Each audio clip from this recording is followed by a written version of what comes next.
I'd like to... Yeah, okay. Augusto Boal foi um dos mais importantes teatrólogos brasileiros. Ele sistematizou um método teatral e político praticado no mundo todo, chamado teatro do oprimido, que tem dimensões estéticas, terapêuticas e pedagógicas. O teatro do oprimido é uma poética política que abre espaço para importantes reflexões, feitas em cena, visando a transformação da realidade opressiva, a superação das injustiças sociais através do diálogo e da ação teatral. Boal escolheu a árvore como símbolo para representar as estruturas do seu método, porque a sua riqueza de dimensões, raízes, tronco, galhos, folhas, permite apresentar os conteúdos do método sem desconectar cada elemento do todo, ajudando a perceber que as partes têm ligação entre si. A árvore está registrada no prefácio do livro Teatro do Oprimido e Outras Poéticas Políticas, de Augusto Boal, a partir das edições do ano de 2005, e revela suas 7 técnicas: teatro-jornal, teatro invisível, teatro legislativo, teatro-imagem, ações concretas e continuadas, arco-íris do desejo, teatro-fórum. No tronco da árvore estão os jogos, voltados ao desenvolvimento dos canais sensoriais, dos corpos das pessoas praticantes. Augusto Boal acreditava na arte como essência humana, e foi com esse princípio que marcou o coração de outras pessoas em diferentes países, dentre as quais está Richard Salles, que foi aluno de Boal na Austrália. Enquanto estive realizando minha pesquisa de pós-doutorado como professora visitante na Universidade de Melbourne, tive a alegria de participar de algumas das aulas do Richard. Conversando com Lico Turley sobre o trabalho de Richard e a presença do método de Boal na Austrália, tivemos a ideia de convidá-lo para falar sobre suas experiências com o teatro do oprimido para ser parte da Conferência Internacional de Teatro do Oprimido, a 10ª GITOU. Richard aceitou nosso convite e eu o entrevistei no Studio 5, que é o espaço de ensino, aprendizagem e pesquisa em artes na Melbourne Graduate School of Education, a MGSE. Richard Salles é chefe da área de drama na MGSE, na University of Melbourne, é dramaturgo, diretor teatral e educador há mais de 20 anos. É coautor de textos teatrais premiados e a sua área de especialidade é a dramaturgia, o etnodrama ou o que ele chama de teatro informado pela pesquisa. Além de lecionar, ele é o presidente do Conselho de Teatro desta universidade e pesquisa sobre etnodrama, dramaturgia, educação teatral, diversidade e inclusão na educação, formação inicial docente, histórias orais e contação de histórias. So, first of all, I'd like to ask you to tell me a little bit about you, about your background and your journey until now in theater, and how did you meet Boal, Richard? Thanks, Lucia. Many years ago, in the 1990s, there was a big international drama and theatre conference that was held in Brisbane in Australia, and the keynote speaker was Augusto Boal. So Augusto Boal came to Australia at that time, and I was very interested in his work, and for the conference, Augusto Boal worked with a number of people, probably maybe 20 people, to work on a piece of forum theatre to be presented at the conference. And I was very lucky to have been one of the people that worked with Augusto Boal. I had, in the past, I had read some of his work, of Theatre of the Oppressed, but I realised that this was an opportunity that I may never get again, to work with Augusto Boal, particularly here in Australia. And so I worked with him in the week before the conference, and we developed a piece of forum theatre which was performed at the conference. And then Augusto Boal also ran some workshops during the conference as well, which I was lucky enough to attend. And ever since that time, I've very much appreciated his work, and also being a teacher. And before I was a teacher here at the university, I was a high school teacher. And I felt that the work of Augusto Boal was very suitable to teach in my students in high school, particularly the Forum Theatre, because in Australia, in our drama classes in schools, one of the things that we emphasise is for our students to bring their own stories to the class. And because of that, I felt that the Theatre of the Oppressed was a very good program for me to use with the students. And that was some of Augusto Boal's work in Games for Actors and Non-Actors. And I used that book a lot when I was teaching. But also, over time, the students at the school started to develop with me their own Forum Theatre pieces, and they would perform that to staff and students at the school. And then when I moved from teaching in high school to coming to university, because I knew how well Boal's work had worked in a secondary school, high school, when I was training the teachers here at the university, I thought, well, I need to make sure that they're aware of Augusto Boal's work so that they can take it into their schools. So one of the things that I do here is that I teach teachers to be drama and theatre teachers in schools.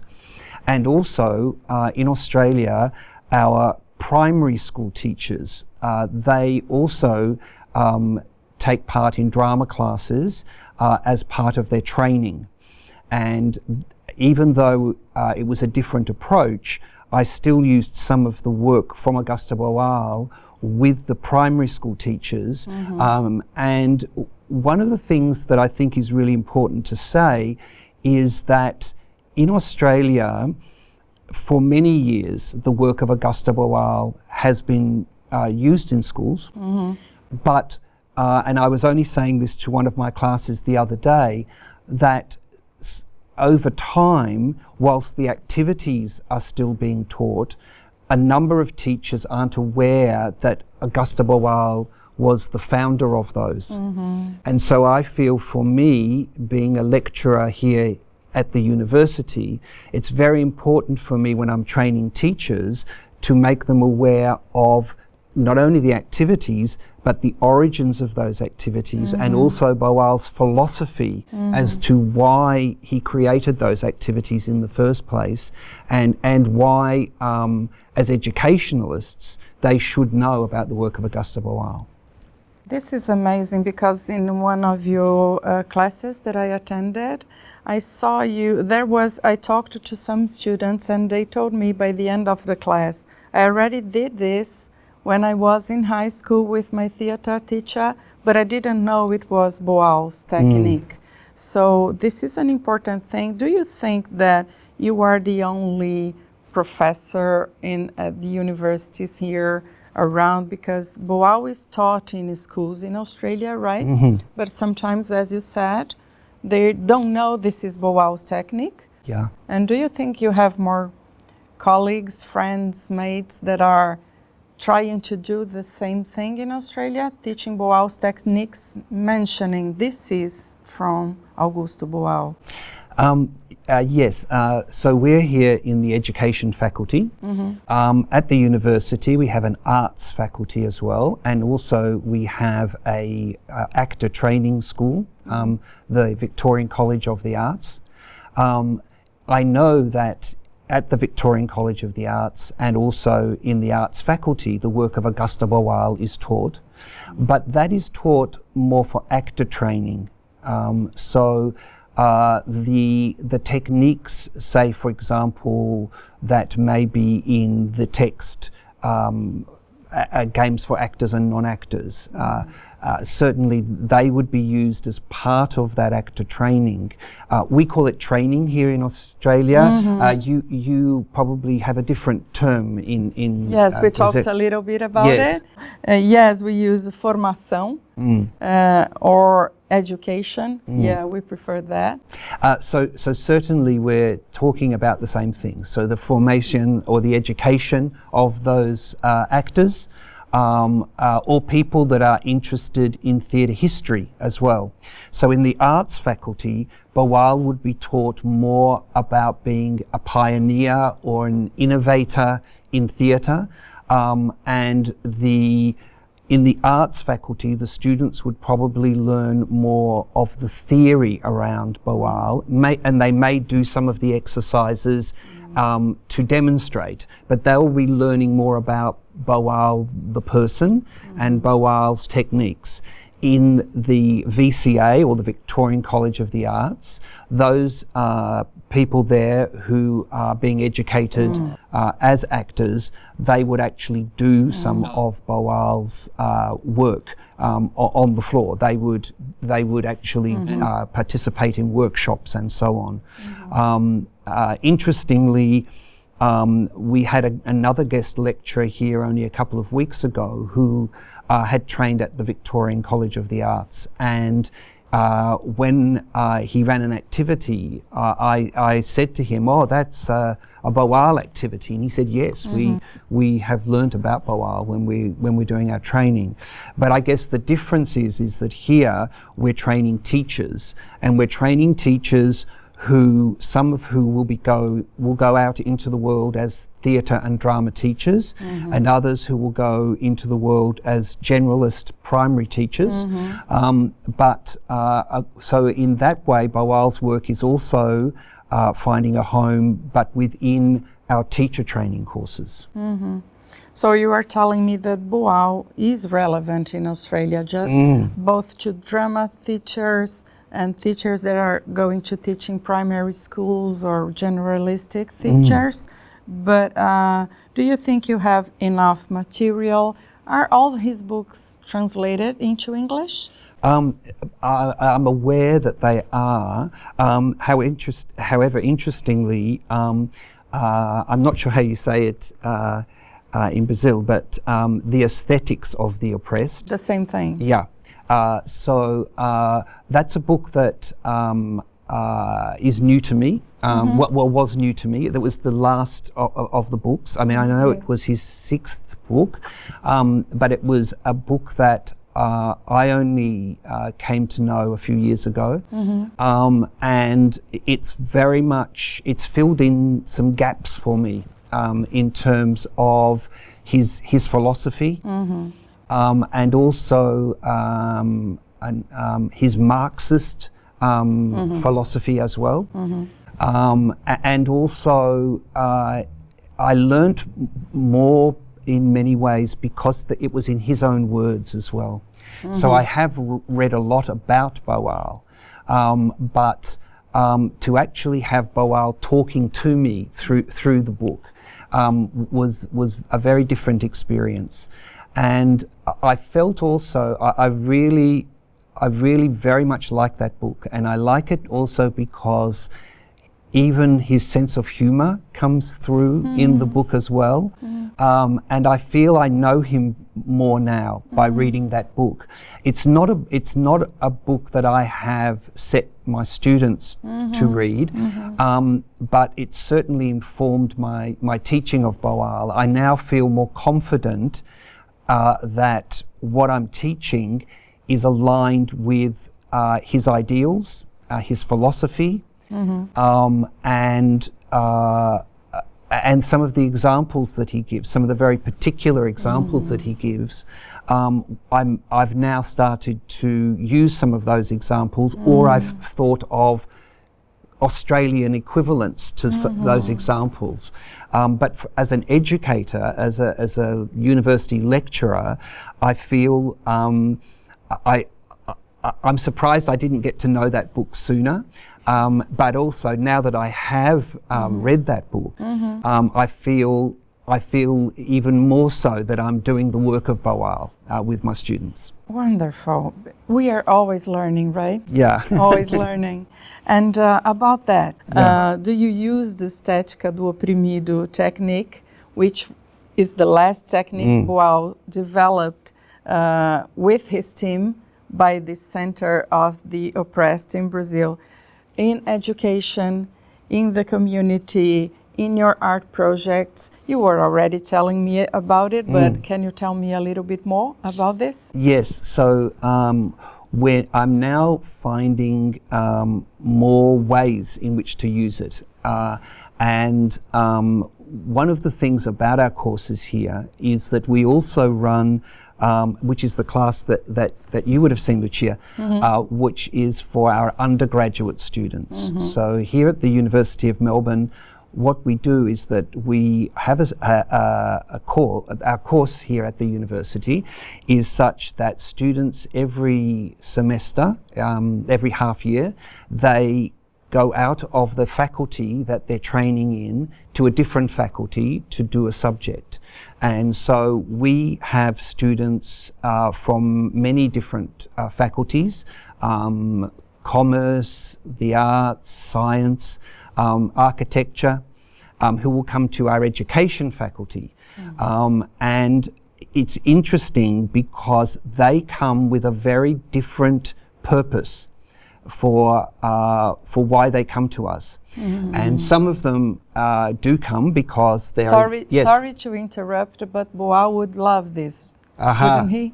Yes, I think so. Yeah. And that is also why I find Boal's work to be something that is very appropriate for people who, to use the term of one of his books, for everyone, for whether they want to be an actor or not an actor. And we have students, for example, who will do social work or work in the community. And I feel it's very important for them to know that these techniques exist. And increasingly, I'm starting to weave into what I do some of the work from the aesthetics of the oppressed. So it's not only Boal's last technique, it's the last technique that I've got to know about. So I'm very excited about it at the moment. And I would like to feel, one of the things I think that's important to say is that we never get enough time to do Boal's specific work. So one of the things, and again I probably should make this more much clearer to my own students, is I use Boal's work all the time. But we have specific lessons where we say this is the work of Augusto Boal. However, because I'm so steeped in the work of Augusto Boal, I can't help myself. I use his techniques all the time. Beautiful. And so when I'm doing a warm-up with the students, it's inevitably there will be a Boal warm-up in there. Even my worldview is very much aligned with his. I have to say, I share a Marxist sort of view of the world. And so because of that, I believe that the drama room should be an equitable space. It should be a space, a very open space where anybody could express whatever they feel they want to express. As long as, of course, being mindful of the other people in the class, so what they want to express is not offensive or something like that. But at the same time, it's a space that is a space which celebrates diversity. It's a space that everybody feels there's a place for them within the space, and also. And again, this is why I really like the work of Augusto Boal, is because it doesn't matter how much experience you've had of acting or theatre. Everybody can contribute in some way, and that the exercises, the activities, the philosophy behind Boal's work enables anybody to feel, I can contribute, I can do that, I can be involved. So for example, we do a lot of tableau work, a lot of image theatre. In fact, often when I start with a group, it'll be image theatre that I start with, because I feel that it is for people that are interested in conveying a social message or want to produce something that makes a change in society, but maybe doesn't have the acting or the theatre skills behind them. I find that being involved in image theatre is low risk. It's something that everybody feels, yeah, I can do that, you know, and then we build on that from there. So much so that the group that that you saw, Lucia, a few weeks ago, now they are first year students at the university, so they are just out of high school, but they are developing their own forum theatre pieces at the moment, and they'll be showing those in a few weeks' time. Oh, good. So, one of the things I think is really important to say, and I guess this is also where me as the educator comes in, and also where the work of Free Air comes in as well, I think, is that it's got to have a relevance for the students for a start. There is no point in me saying, I want you to create a play about this, and my students go, why? Like, that doesn't interest me. That's not something I think I want to do a play about. So the first thing I will say to my students is, what are the things that you are very passionate about your place in society, even about your time here at the university, that you feel that you're angry about, or you're wondering about, that you would feel that you would want to produce something that others could see. Again, whether that's a piece of invisible theatre or whether it's a piece of forum theatre. But if the students don't have that passion, they really can't invest in the work. So the thing is that that's our starting point always, is that I get the students to brainstorm ideas on paper, you know, that I'm interested in this, and then if I'm interested in this, then what are the sub-themes of that, and so on. So we work all that out first, and then they gradually are taking more ownership of the material, and that's the way that I start with forum theatre, because if it's not something that they really want to convey to other people, that they want other people to get involved with. We also talk about who should see this as well, you know, and at a university level, it's often other university students. So that's one of the things that we will say is what is important for those, for other university students. When I was teaching at high school, though, it was different. We even did a piece of forum theatre that elderly people in an old person's home, a home that looks after old people. We took it to those people, and we created it about very much about family, but we knew that it was the elderly people in the home that would be seeing the forum theatre piece. So audience is so important, knowing who is going to watch this and who, like the creators, is going to feel passionate about it, is really going to want to contribute. And at the old people's home, at the nursing home, we even had some of the people at the nursing home replacing the actors in the forum theatre piece, which was very moving, very, very moving indeed. But the thing was, what it showed me is that when you create a piece of forum theatre with a particular audience in mind, which is what I believe you should do, that, you know, if you've done the work properly and really invested in that work, the audience will realise how relevant it is for them and really will want to, in forum theatre, contribute to the actual piece itself. Sure.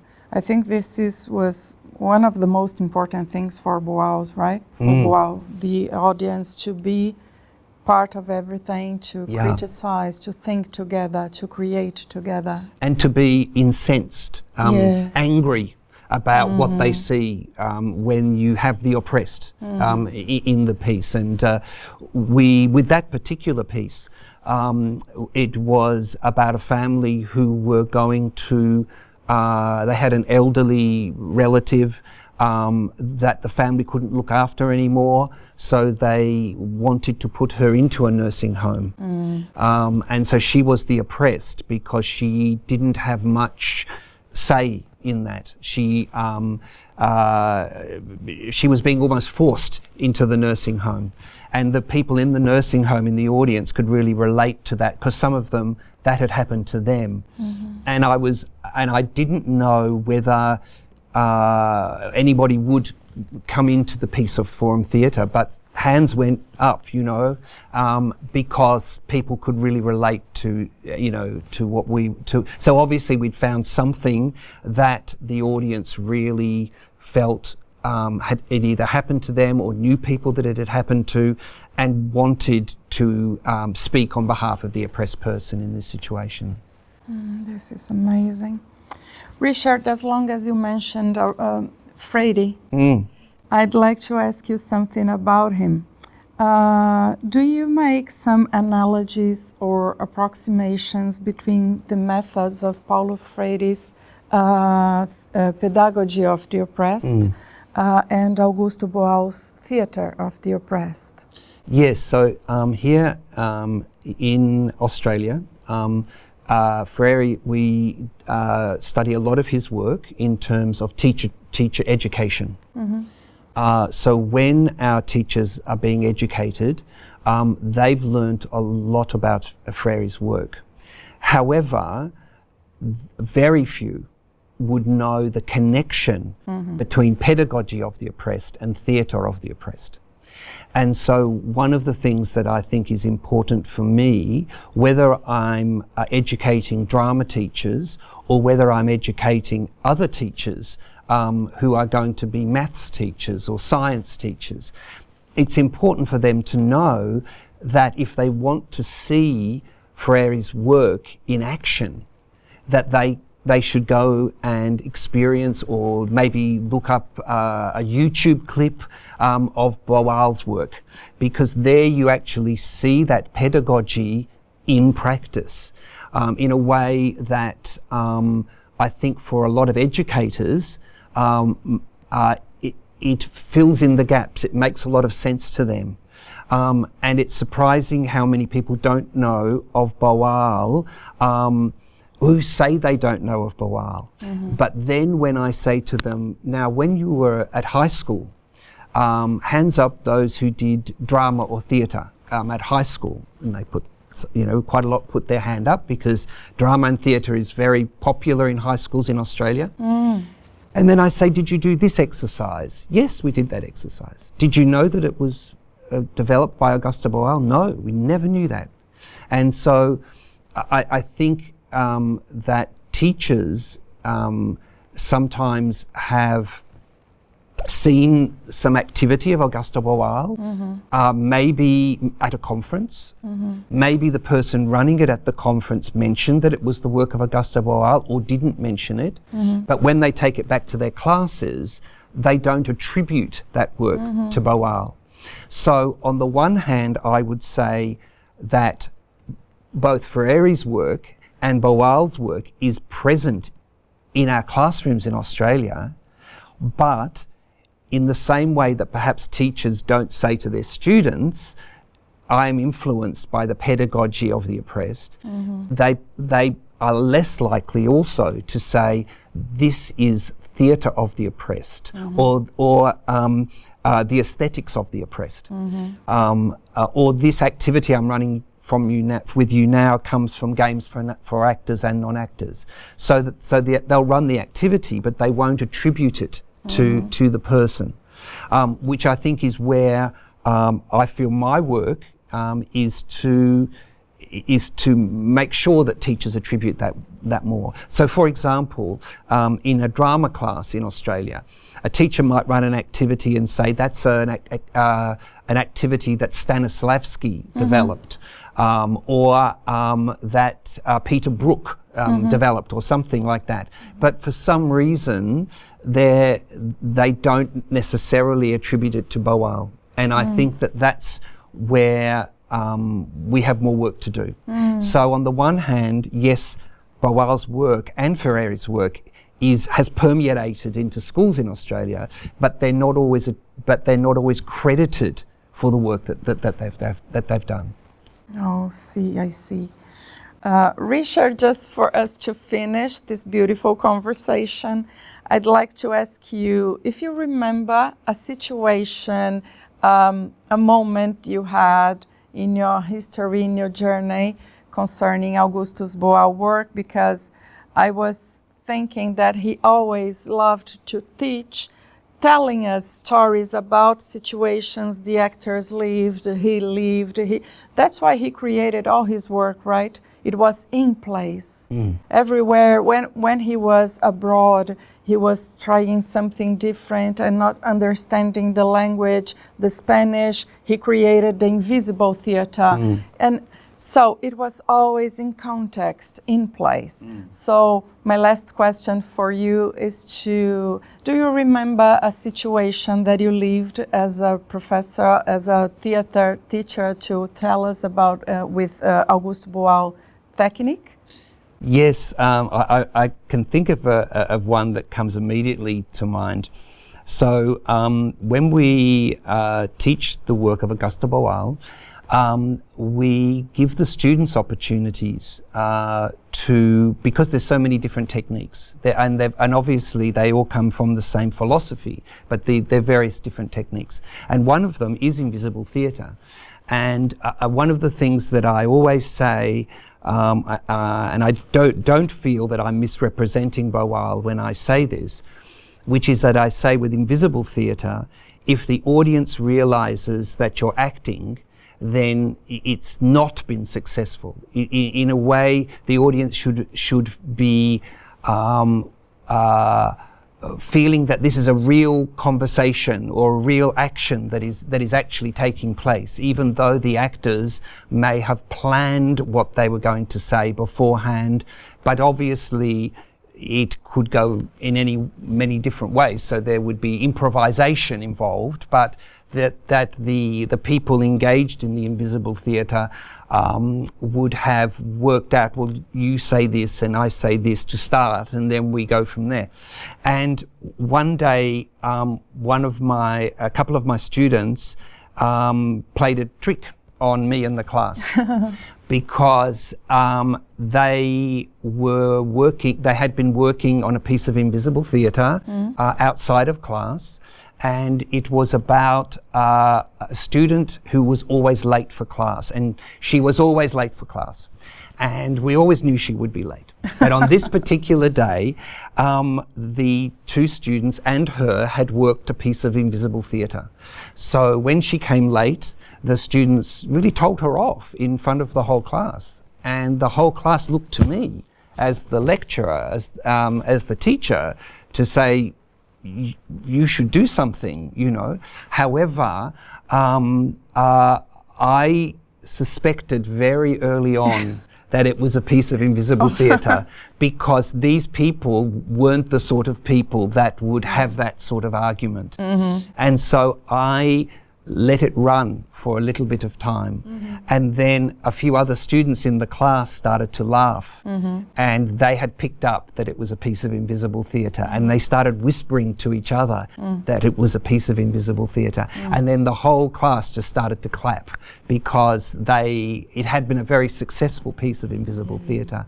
But the students, they really enjoyed playing with that, but they realised that with invisible theatre, you know, you can't announce, I'm going to do a piece of invisible theatre now, because it's meant to be invisible.